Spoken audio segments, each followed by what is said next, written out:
Going to YouTube channel classes, and on this channel we are going to start the full syllabus for APFC and EO which is being conducted by Union Public Service Commission. So Union Public Service Commission बड़े लंबे इंतज़ार के बाद employees provident fund commissioner का employees provident fund organisation का दो बड़े बड़े पोस्ट APFC जिसको असिस्टेंट प्रोविडेंट फंड कमिश्नर के नाम से जानते हैं एंड EO जिनको हम इन्फोर्समेंट ऑफिसर के नाम से जानते हैं. सो इन्फोर्समेंट ऑफिसर का 418 vacancies and assistant provident fund commissioner का 159 वैकेंसी. तो इनके सिलेबस के बारे में हम विस्तार से यहाँ पर चर्चा करेंगे. उससे पहले बताते चलें कि last date to apply for this UPSC EPFO recruitment 2023 is 17 March. So those who have not yet applied, please do apply if you are eligible. So इसमें वैकेंसी कितनी है? जो इन्फोर्समेंट ऑफिसर अकाउंट्स ऑफिसर का जो post है उसमें 418 है और जो APFC का पोस्ट है उसमें 159 है. ब्रेकडाउन यहाँ पर दिया हुआ है, आप इसको देख सकते हैं. ये जो EPFO है ये लेबर मिनिस्ट्री के अंदर आता है. लेबर मिनिस्ट्री का फुल नेम क्या है? Ministry of labour and employment, श्रम एवं रोजगार मंत्रालय. और श्रम एवं रोजगार मंत्रालय के अंदर EPFO आता है. आप EPFO का ये लेटर पैड देख सकते हैं. इस इधर भारत सरकार का ये अशोक स्तंभ एम्ब्लेम है और इधर ये EPFO का लोगो है. सो कोई डाउट नहीं होना चाहिए, गवर्नमेंट ऑफ इंडिया का पोस्ट है, UPSC कंडक्ट कर रही है और EPFO के दो बड़े बड़े पदों के लिए बम्पर वैकेंसी है. इसका लाभ हमें उठाना ही चाहिए. तो जब ministry of labour and employment की बातें करते हैं तो हम इसमें जान लेते हैं कि इस डिपार्टमेंट में कौन कौन से ऑर्गेनाइजेशन आते हैं. ये national board for workers education and development इसका नाम हुआ करता था. इसका नाम चेंज करके Dattopant Thengadi national board for workers education and development है. इसके बाद से CLC आते हैं, चीफ लेबर कमिश्नर का डिपार्टमेंट आता है. डायरेक्टरेट जनरल ऑफ एम्प्लॉयमेंट का आता है. Directorate general factory advice service and labour institute का आता है. Directorate general of mines safety का आता है. उसके बाद एम्प्लॉयज स्टेट इंश्योरेंस स्कीम दिया है, कॉरपोरेशन है ये. एम्प्लॉय स्टेट इंश्योरेंस स्कीम को चलाने के लिए ESIC है और एम्प्लॉयज़ प्रोविडेंट फंड को चलाने के लिए इनका EPFO है. ये बहुत बड़े बड़े ऑर्गेनाइजेशन हैं. ये दोनों ministry of labour and employment में आते हैं. उसके अलावा Indian labour archives, labour bureau, Pandit Deendayal national academy for social security, VV Giri national labour institute and central government industrial tribunal cum labour courts, ये सारे जो हैं एजेंसीज, ये सारे department ministry of labour and employment के अंदर आते हैं. सो अगर एग्ज़ाम में कोई क्वेश्चन आता है कि ये ऑर्गेनाइजेशन किस डिपार्टमेंट में आता है, आपको इतना पता होना चाहिए. हमारा पर्पस ये था आपको ये दिखाना कि MOL में ये सारे एजेंसीज आती हैं और उनमें से इस बार जो वैकेंसी निकली है वो एम्प्लॉयज़ प्रोविडेंट फंड ऑर्गेनाइजेशन में निकली है. ठीक है, इसका थोड़ा सा हायरार्की देख लेते हैं.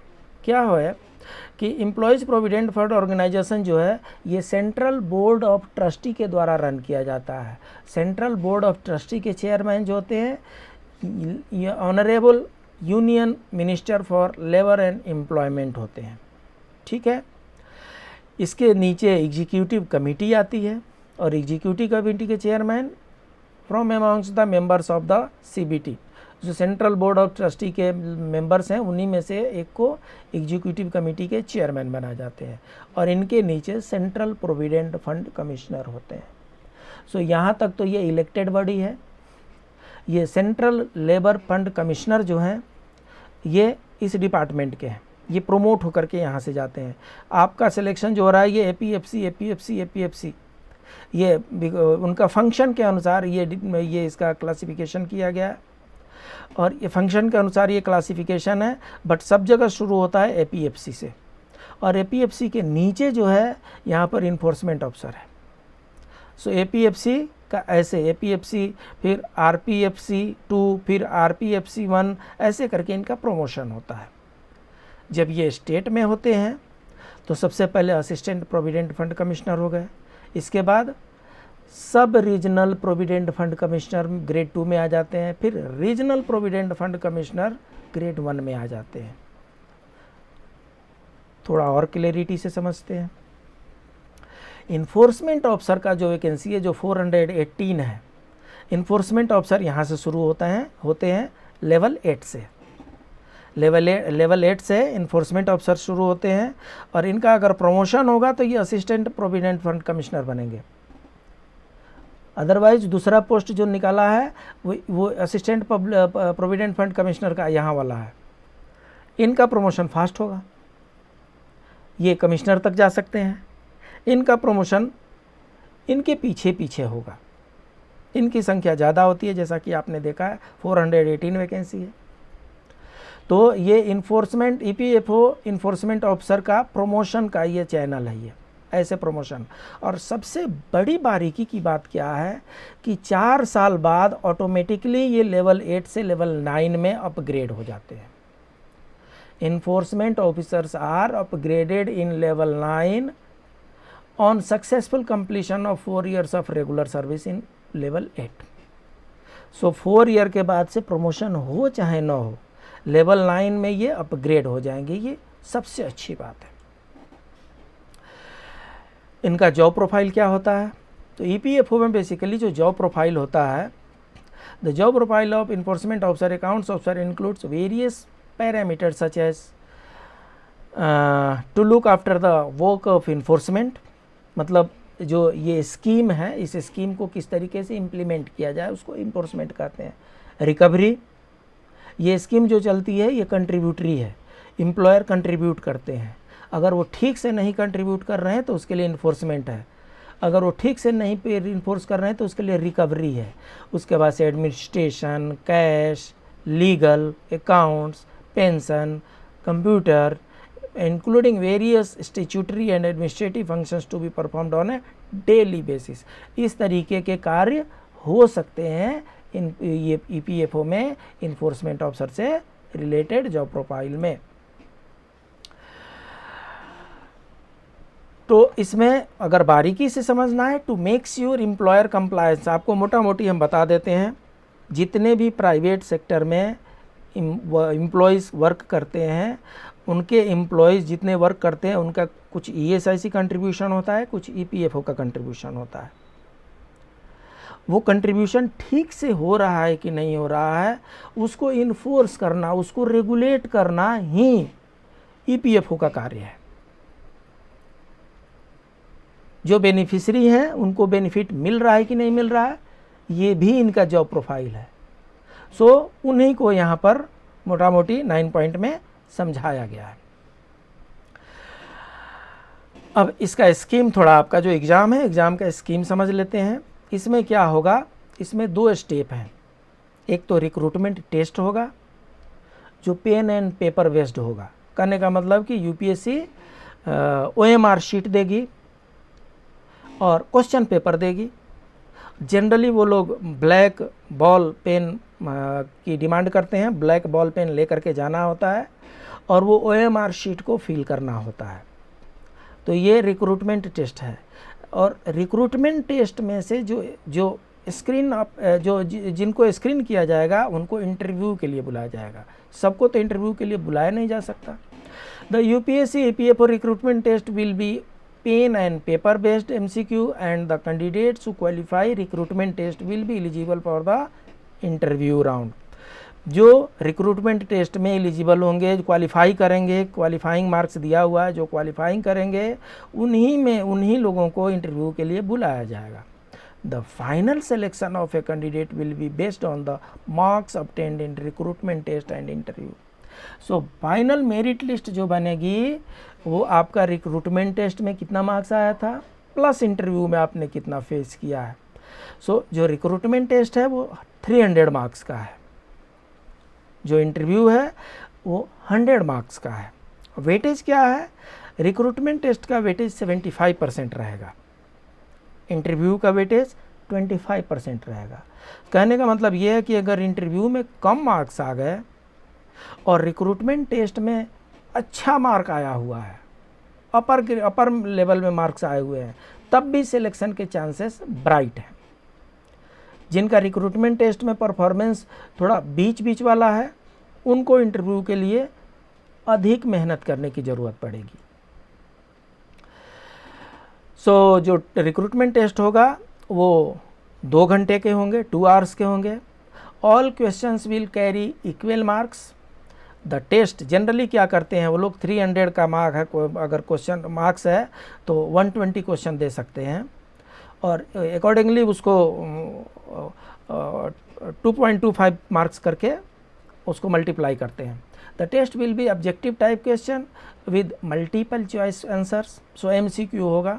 The medium of test will be Hindi and English. बहुत अच्छी बात है, जहाँ कहीं भी हिंदी में नहीं समझ में आ रहा है इंग्लिश वाला देख लीजिएगा क्वेश्चन, और जहाँ कहीं भी इंग्लिश वाले में टफ लग रहा है हिंदी वाले में देख लीजिएगा। कहीं कहीं ये भी काम कर जाता है आंसर देते समय। There will be penalty for wrong answer. So यहाँ पर क्या है, तुक्केबाजी नहीं चलेगी। अगर आप टू द पॉइंट आंसर जानते हैं और अगर आपकी जो probability of answer correctness is more than 75%, then you should attempt.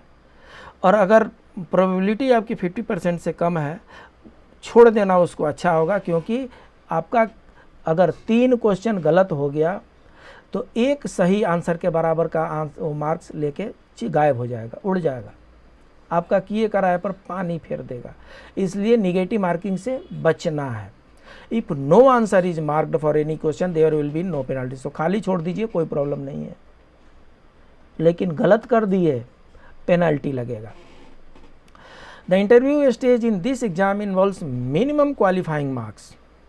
सो जब इंटरव्यू होगा 100 मार्क्स का, उसमें इतना मिनिमम क्वालिफाइंग मार्क्स होना चाहिए। अगर इसके नीचे आता है तो चाहे आपका रिटेन में कितना भी आया हो, रिटेन में 90% भी मार्क्स आए हों, और अगर इंटरव्यू में इसको 50, 45, 40 इस मार्क्स से नीचे आ गया तो you will be disqualified for merit purpose. So इसका भी ध्यान रखना है। सो उसी को यहाँ पर दिया हुआ है। सो सिलेबस क्या है इसका, बेसिकली जो इसका सिलेबस है, जनरल इंग्लिश को इसने कवर किया है।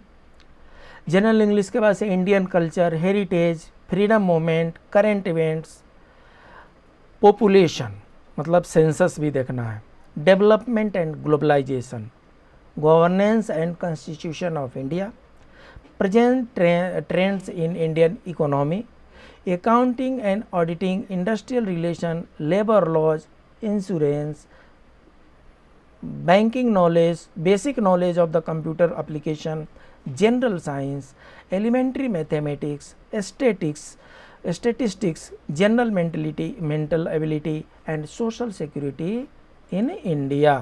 So ये आपके मेजर सब्जेक्ट्स हो गए। इसमें से हम आपको बताते चलें, जनरल इंग्लिश का के बहुत से क्लासेज हमने अपलोड कर रखा है अपने यूट्यूब चैनल पर, SGKG 2.22 पर। मैं ग्रुप में वो लिंक डालता रहूँगा, वहाँ से आप वहाँ उसको उतनी तैयारी करते रहिए। फिर आगे हम जैसे जैसे टाइम मिलता जाएगा जनरल इंग्लिश में हम और भी क्लासेस ऐड करते जाएंगे। उसके बाद से governance and constitution of India, इसके पूरे क्लासेस हमने SGKG स्टडीज़ यूट्यूब चैनल पर डाल रखे हैं। उसके लिंक भी हम शेयर कर देंगे ग्रुप में, और जिनको ग्रुप ज्वाइन करना है उस लिंक भी हम, ग्रुप ज्वाइन करने का लिंक भी हम इसमें हम डाल देंगे। Present trend of Indian economy, Indian economy की क्लासेस की जाएंगी, उसका हम आपको क्लासेस रिकॉर्ड करके अपलोड करेंगे। अकाउंटिंग का ऑलरेडी अपलोडेड है SGKG 2.22 पर। इंडस्ट्रियल रिलेशन का हम अपलोड करेंगे, लेबर लॉज का हम अपलोड करेंगे, इंश्योरेंस का अपलोड करेंगे, basic knowledge of computer application, इसके 9-10 क्लासेज हम अपलोड कर चुके हैं, उसको आप देख लें, और बाकी ज़रूरत पड़ी तो और भी अपलोड किए जाएंगे। जनरल साइंस का टाइम मिलेगा तो अपलोड किए जाएंगे। Elementary mathematics, statistics and general mental ability, ये आप लोगों को अपने से करना है, क्योंकि आप as it is exam competitions के प्रिपरेशन में लगे हुए हैं। सो ये आपका ये आपने यहाँ पर प्रिपेयर कर रखा है, इसकी प्रैक्टिस करते रहिए। सोशल सिक्योरिटी इन इंडिया, इसके पूरे क्लासेज हम अपलोड करेंगे। थोड़ा सा विस्तार से समझ लेते हैं। सो जनरल इंग्लिश में probably phrase replacement, comprehension, sentence completion, para completion, cloze test, error spotting, fill in the blanks, para jumbles, phrases, idioms, spelling, synonym, antonym, ये जनरली ये आते हैं। सो इनके बहुत से क्लासेज हम अपलोड कर दिए हैं और बाकी क्लासेज हम अपलोड करेंगे। इंडियन फ्रीडम स्ट्रगल, बहुत से इसमें से आपके जानकारी वाले चैप्टर्स होंगे, ब्रिटिश एक्सटेंशन होगा। सो कहने का मतलब कि ओल्ड हिस्ट्री इसमें नहीं है, इंडियन फ्रीडम स्ट्रगल जी ही है, ओल्ड हिस्ट्री इसमें नहीं है। सो इसमें Carnatic wars, invasion of Bengal, Mysore and British expansion, Anglo Maratha, ये जितना ये इंडियन फ्रीडम स्ट्रगल से रिलेटेड है उस पर ज़्यादा फोकस करना है। Gandhian thought and techniques of mass mobilisation, देखिए ऐसा है, गांधी जी के नाम से कोई ना कोई क्वेश्चन जरूर फ्रेम करते हैं यूपीएससी वाले। सो गांधी जी से रिलेटेड चाहे सिविल डिसोबीडियंस हो, खिलाफत मूवमेंट हो, नॉन कोऑपरेशन मूवमेंट हो, क्विट इंडिया मूवमेंट हो, बाकी और भी नेशनल मूवमेंट हो, उन पर ज़्यादा फोकस करना है। सुभाष चंद्र बोस जी पर भी ध्यान देना है और इंडियन नेशनल आर्मी से रिलेटेड क्वेश्चन भी पूछे जा सकते हैं। करेंट इवेंट का हिसाब ऐसा है साहब, current event basically refer to as the daily current affairs that are important from an exam point of view. So कहने का मतलब कि यहाँ पर सागर है, ये अनंत सागर है, इसलिए करेंट अफेयर का आप कभी भी पोस्टपोन मत कीजिए। डेली आधे घंटे चाहे 1 घंटे का आप अपना फिक्स कर लीजिए टाइमिंग, और उतना आपको करना है, उतने देर तक डेली आप करेंट अफेयर का प्रैक्टिस करना है। चाहे प्रतियोगिता दर्पण से करें, चाहे किसी और बुक से करें, आपको करेंट अफेयर्स का करंट अफेयर्स का प्रैक्टिस करना है। इसके बाद से इंडियन पॉलिटी एंड इकोनॉमी की बात है। इंडियन पॉलिटी के मैक्सिमम क्लासेज हम अपलोड कर चुके हैं दोनों चैनल पर, हमारे दोनों चैनल पर इंडियन इकोनॉमी के पॉलिटी के मैक्सिमम क्लासेज हमने अपलोड कर रखे हैं। अगर कुछ ज़रूरत पड़ी तो और भी अपलोड किए जाएंगे, इनको आप ज़रूर देख लें। इंडियन इकोनॉमी की क्लासेस शुरू की जाएंगी और 1 बाय 1 हम इंडियन इकोनॉमी की क्लासेस इस पर फोकस करके अपलोड करेंगे। इसके बाद से अकाउंटिंग प्रिंसिपल के मैक्सिमम क्लासेज हम अपलोड कर चुके हैं, फिर भी कहीं ज़रूरत पड़ेगी तो और भी हम अपलोड करेंगे। उसके बाद से लेबर लॉज के सारे क्लासेस मुझे अपलोड करने हैं, टाइम टू टाइम हम अपलोड करते जाएंगे। आप उसको ध्यान से उसका 2 बार 3 बार उस वीडियो को देखते जाइएगा। इंडस्ट्रियल रिलेशन से सारे जितने भी क्लासेस हैं हम अपलोड करेंगे। फिजिक्स, केमिस्ट्री, बायोलॉजी, ये आपको जीके के बुक से पढ़ना है। जहाँ जहाँ मुझे मौका मिलेगा और जैसे जैसे मुझे टाइम मिलेगा इसमें से हम कुछ क्लासेस करेंगे। पूरे क्लासेज हम शायद ना कर पाएँ, इसलिए ये आपको अपने लेवल से प्रिपेयर करना है। कंप्यूटर से रिलेटेड क्लासेज हमने अपलोड कर रखे हैं और एडिशनल क्लासेस अपलोड किए जाएंगे। मैथमेटिक्स से रिलेटेड ये जनरल है चीज़ें हैं और ये आपके हर कंपटीशन में आते हैं, इनको ध्यान रखना है। जनरल मेंटल एबिलिटी का है, ये भी लगभग सारे कंपटीशन में आते हैं, इनको भी आपको ध्यान रखना है। जब सोशल सिक्योरिटी हम पढ़ेंगे तो what is social security, history of social security in India, social security provisions in constitution, इन सारे चीज़ों को, directive principle of state policies, इन सब का हम अध्ययन 1 बाय 1 करेंगे। इसके अलावा मेजर प्रोविजंस है, मेजर एक्ट्स हैं। ESIC एक्ट 1948, ESI एक्ट 1948, इसके क्लासेज अपलोड किए जाएंगे। Employees provident fund act 1952 classes upload किए जाएंगे। वर्कमैन कंपेंसेशन एक्ट रिलेवेंस कम रह जाता है, फिर भी इसके क्लासेज अपलोड किए जाएंगे। मैटरनिटी बेनिफिट क्लासेज अपलोड किए जाएंगे। Payment of gratuity act classes upload किए जाएंगे। सोशल सिक्योरिटी इन इंडिया से रिलेटेड जितने इशू हैं सबके classes in due course of action upload किए जाएंगे। ज़रूरत है कि आप कंटिन्यूटी के साथ उसके पीछे पड़े रहें। तो इस तरीके से आपने देखा कि एक एक करके जितना इसका सिलेबस हो सकता है सारे सिलेबस को हम कवर करने जा रहे हैं। हमारे 2 चैनल हैं, एक SGKG स्टडीज़ है जिन पर नए वाले वीडियो हम अपलोड करते जाएंगे, और कुछ पहले से वीडियो पुराने वाले चैनल पर अवेलेबल है। जनरल इंग्लिश के, RTI के, पॉलिटी के, अकाउंटेंसी के और कुछ और भी बहुत से सिलेबस इस पर कवर करके, और हमने ये पुराना वाला चैनल SGKG 2.22 पर हमने डाल रखे हैं। आप टाइम निकालिए और इन दोनों चैनल को सब्सक्राइब करने के साथ साथ नोटिफिकेशन दबा कर रखिए। नोटिफिकेशन दबाने से क्या होता है, जैसे हम कोई वीडियो अपलोड करेंगे इंस्टेंटली आपको मैसेज चला जाएगा और आप उसको व्यू कर सकते हैं। जितने सीरियस और सिंसियर कैंडिडेट्स हैं कभी भी अपने स्टडी को पोस्टपोन नहीं करेंगे। आज की स्टडी आज ही करना है, आज की स्टडी कल के लिए, कल की स्टडी परसों के लिए पोस्टपोन नहीं करना है। मैं आपको अगले वीडियो में बताऊंगा जितने कैंडिडेट अप्लाई करते हैं उसके hardly 10% candidate sincerely serious candidates होते हैं। सो कंपटीशन जो है, कंपटीशन आउट ऑफ दैट 10% है। ये पास होने वाला कंपटीशन नहीं है, मेरिट लिस्ट में आने वाला है। इसमें बेस्टम बेस्ट वालों का ही काम है। तो आपको बेस्टम बेस्ट बनना है, बेस्ट आउट ऑफ बेस्ट, ये परफॉर्मेंस के द्वारा ही कर सकते हैं। इसलिए लगे रहें, मन लगा के लगे रहें, कंटिन्यूटी के साथ लगे रहें। कोई भी काम मुश्किल नहीं है अगर आप उसके पीछे पड़ जाए। ये बहुत अच्छी अपॉर्चुनिटी है।